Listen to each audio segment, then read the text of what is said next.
Operation Sindoor తర్వాత ఆయుధ సముపార్జనలో ఏమాత్రం తగ్గేదలే అంటోంది భారత్. త్రివిధ దళాల్లో మునిపెన్నడూ లేని రీతిలో ఆయుధీకరణ జరుగుతుంది. భారత వైమానిక దళం యుద్ధ విమానాల సంఖ్యను గణనీయంగా పెంచుకుంటుంది. తాజాగా హెచ్ఏఎల్తో 60,000 కోట్ల విలువైన అగ్రిమెంట్కు రెడీ అయింది. ఈ ఒప్పందం కింద 97 అదనపు తేజస్ MK-1A ఫైటర్ జెట్లను కొనడానికి సన్నాహాలు చేస్తోంది. ఈ అగ్రిమెంట్తో రక్షణ రంగంలో మేక్ ఇన్ ఇండియా బలోపేతం కావడంతో పాటు పాకిస్తాన్, చైనాలకు భారత్ ఏకకాలంలో చుక్కలు చూపించగలదు. ఆపరేషన్ సింధూర్లో తేజస్ జెట్ల సత్తా ప్రపంచానికి తెలిసింది. దీంతో వీటి సంఖ్యను గణనీయంగా పెంచుకునే దిశగా రక్షణ శాఖ అడుగులు వేస్తోంది. పాకిస్తాన్, చైనాలు కలిసిపోయి కొన్నేళ్లుగా భారత్ లక్ష్యంగా కుట్రలు పన్నుతున్నాయి. అవకాశం వచ్చినప్పుడల్లా ఇరు దేశాలు తమ శత్రుత్వాన్ని బహిర్గతం చేస్తున్నాయి. ఆపరేషన్ సింధూర్ సమయంలో శత్రు దేశాల మైత్రి తారాస్థాయికి చేరింది. చైనా తమ రాడార్ వ్యవస్థతో పాకిస్తాన్కు కాపు కాయాలని చూసింది. అయితే అది కాస్త బెడిసి కొట్టడంతో చైనాతో పాటు పాకిస్తాన్ పరువు కూడా పోయింది. ఈ ఎదురు దెబ్బల్ని దృష్టిలో పెట్టుకుని ఆయుధ సామర్థ్యాన్ని పెంచుకుంటోంది పాకిస్తాన్. పైగా ఆపరేషన్ సింధూర్ పుణ్యమాని టర్కీ, అజర్బైజాన్ రూపంలో మనకు కొత్త శత్రువులు తయారయ్యారు. ఆపరేషన్ సింధూర్ సమయంలో పాకిస్తాన్ మనపై టర్కీ డ్రోన్లనే వాడింది. మరోవైపు షేక్ హసీనా ప్రభుత్వం కూలిపోయిన తర్వాత యూనస్ సర్కార్ కూడా భారత్కు వ్యతిరేకంగా కుట్రలు పన్నుతోంది. కొత్తగా బంగ్లాదేశ్లో పెట్టుబడులు పెట్టేందుకు టర్కీ ప్రయత్నిస్తోంది. ఇలా భారత్ చుట్టూ విషవలయంగా పరిణమించిన శత్రు దేశాలు దేశ భద్రతకు సవాలు విసురుతున్నాయి. ఈ సవాళ్లను ఎదుర్కొనేందుకు త్రివిధ దళాలు మరింత పరిపుష్టంగా మారేందుకు కావలసిన జవసత్వాలను సమకూర్చుకుంటోంది. పదాతి దళంలో అత్యాధునిక రైఫిళ్లు, ట్యాంకులు, డ్రోన్లు చేరుతున్నాయి. అలాగే నావిక దళంలో కొత్త యుద్ధ నౌకలు, సబ్మెరైన్లు వస్తున్నాయి. వైమానిక దళం కోసం 2021లో హెచ్ఏఎల్తో 48,000 కోట్లతో 83 తేజస్ MK-1A ఫైటర్ జెట్లను కొనుగోలుకు ఒప్పందం కుదిరింది. అయితే America defence company general electric నుంచి ఇంజన్ల సరఫరాలు జాప్యం కారణంగా ఈ ఒప్పందం పూర్తి కాలేదు. ఈ జాప్యంపై వైమానిక దళం తీవ్ర అసంతృప్తి వ్యక్తం చేసిన తర్వాత హెచ్ఏఎల్ నాసిక్లో కొత్త ఉత్పత్తి కేంద్రాన్ని ఏర్పాటు చేసి ఉత్పత్తిని వేగవంతం చేసేందుకు చర్యలు తీసుకుంది. 2025 చివరి నుంచి తేజస్ MK-1A జెట్ల సరఫరా ప్రారంభమయ్యే అవకాశం ఉందని నివేదికలు చెబుతున్నాయి. ఈ డీల్ అమల్లో ఉండగానే తాజాగా మరో 97 తేజస్ MK-1A జెట్లను ఆర్డర్ చేయడానికి సన్నాహాలు చేస్తోంది. ఈ డీల్ విలువ దాదాపు 60,000 కోట్లు. ఈ ఒప్పందం ఖరారైతే వైమానిక దళంలో తేజస్ జెట్ల సంఖ్య 180కి చేరుతుంది. ఇది దేశీయ రక్షణ ఉత్పత్తుల మార్కెట్ను బలోపేతం చేస్తుంది. ఈ అదనపు ఆర్డర్ 2031 నాటికి పూర్తవుతుందని HAL chairman, managing director DK Sunil తెలిపారు. హెచ్ఏఎల్ 2027 నుంచి ఏటా 30 జెట్లను ఉత్పత్తి చేయాలని లక్ష్యంగా పెట్టుకుంది. మన దేశంలో ఉత్పత్తి యూనిట్ను ఏర్పాటు చేయడం ద్వారా ఈ లక్ష్యాన్ని సాధించేందుకు జనరల్ ఎలక్ట్రిక్ ప్రయత్నిస్తోంది. తేజస్ పట్ల ఇండియన్ ఎయిర్ ఫోర్స్ ఎందుకింత ఇంట్రెస్ట్ చూపిస్తోంది? అసలు దీని ప్రత్యేకతలేంటి తెలుసుకుందాం.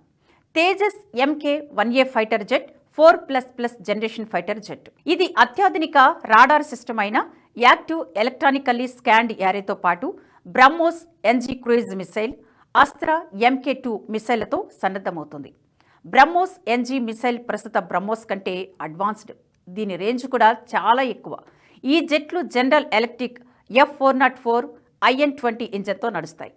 500 కిలోమీటర్ల కాంబాట్ రేడియస్ను కలిగి ఉంటాయి.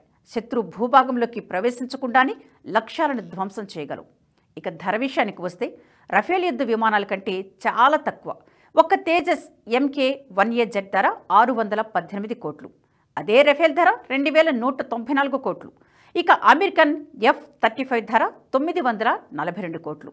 ఈ రెండు విదేశీ ఫైటర్ జెట్ల కంటే తేజస్ చాలా తక్కువ ధరకే లభిస్తుంది. ఆర్థిక పరంగా దేశానికి ఇది ఎంతో లాభదాయకం. అంతేకాదు, రక్షణ రంగంలో మేక్ ఇన్ ఇండియా స్ఫూర్తికి మరింత బలం చేకూర్చుతుంది. ఇక నేవీ విషయానికి వద్దాం. ఇది ఎయిర్ ఫోర్స్కు ధీటుగా ఆయుధాలను సమకూర్చుకునే పనిలో ఉంది. దేశంలోనే అతిపెద్ద రక్షణ ఒప్పందాన్ని అమలు చేయడానికి సన్నాహాలు చేస్తోంది. ఈ ఒప్పందంతో రాబోయే రోజుల్లో బలమైన సముద్ర గర్భ దళంగా మారబోతోంది. ఇండో పసిఫిక్లో భౌగోళిక రాజకీయ ఉద్రిక్తతలు తీవ్రమవుతున్నందున, ముఖ్యంగా పాకిస్తాన్, చైనాల నుంచి ముప్పు పెరుగుతున్న నేపథ్యంలో ఏకంగా 1,00,000 కోట్ల పైచిలుకు డీల్కు ఇండియన్ నేవీ సిద్ధమవుతోంది. భారతీయ నావికా దళ చరిత్రలోనే ఇది అత్యంత ప్రతిష్టాత్మకమైన డీల్గా రికార్డు సృష్టించనుంది. ఆ డీల్ ఏంటి, దాని ప్రాధాన్యత ఏంటో చూద్దాం. ఈ ఏడాది చివరిలోగా మజ్గాన్ డాక్ షిప్ బిల్డర్స్ లిమిటెడ్కు 2 సబ్మెరైన్ కాంట్రాక్టులను అప్పగించేందుకు రక్షణ శాఖ సిద్ధమవుతోంది.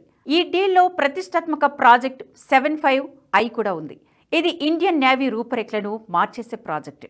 అంతేకాదు, స్వదేశీ రక్షణ తయారీలో ఇదొక కొత్త అధ్యాయం. ఇంతకీ ప్రాజెక్ట్ 75I అంటే ఏంటో తెలుసుకుందాం. ప్రస్తుతం మన నేవీ దగ్గర 16 జలంతర్గాములున్నాయి. ఇటీవల ప్రాజెక్టు 75 కింద INS వాగ్షీర్ను చేర్చడం ద్వారా నేవీ బలం మరింత పెరిగింది.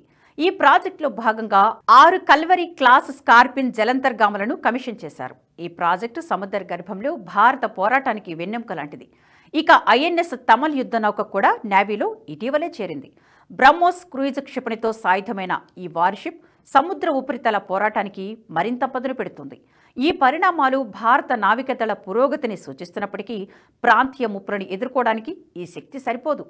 చైనా పీపుల్స్ లిబరేషన్ ఆర్మీ నేవీకి 355 యుద్ధ నౌకలు, జలంతర్గాములు ఉన్నాయి. ఇది ప్రపంచంలోనే అతిపెద్ద నావికాదళంగా మారింది. అంతటి బలమైన శత్రువును ఎదుర్కోవాలంటే మనం మరింత బలోపేతం కావాల్సిందే. అందుకే నేవీ అత్యాధునికత వైపు అడుగులు వేస్తుంది. ఇందులో భాగంగానే ప్రాజెక్టు 75Iని వేగవంతంగా పట్టాలెక్కిస్తుంది.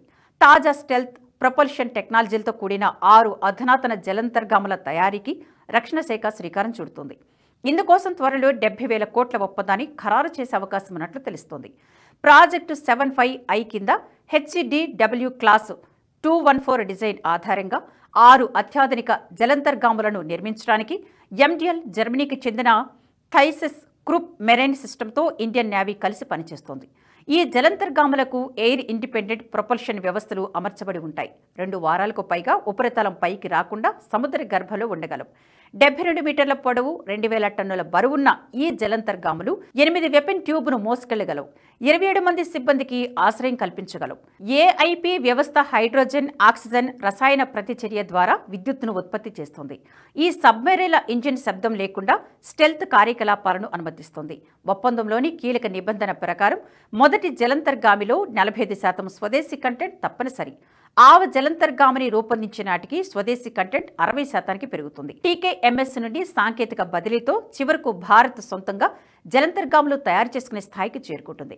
అందుకే ప్రాజెక్టు 75Iని భారత నావికాదళ చరిత్రలో అత్యంత ప్రతిష్టాత్మక ప్రాజెక్టుగా భావిస్తున్నారు. ఒక మాటలో చెప్పాలంటే ఇది సముద్ర గర్భంలో భారత్ పోరాట తీరునే మార్చేస్తుందంటున్నారు రక్షణ రంగ నిపుణులు.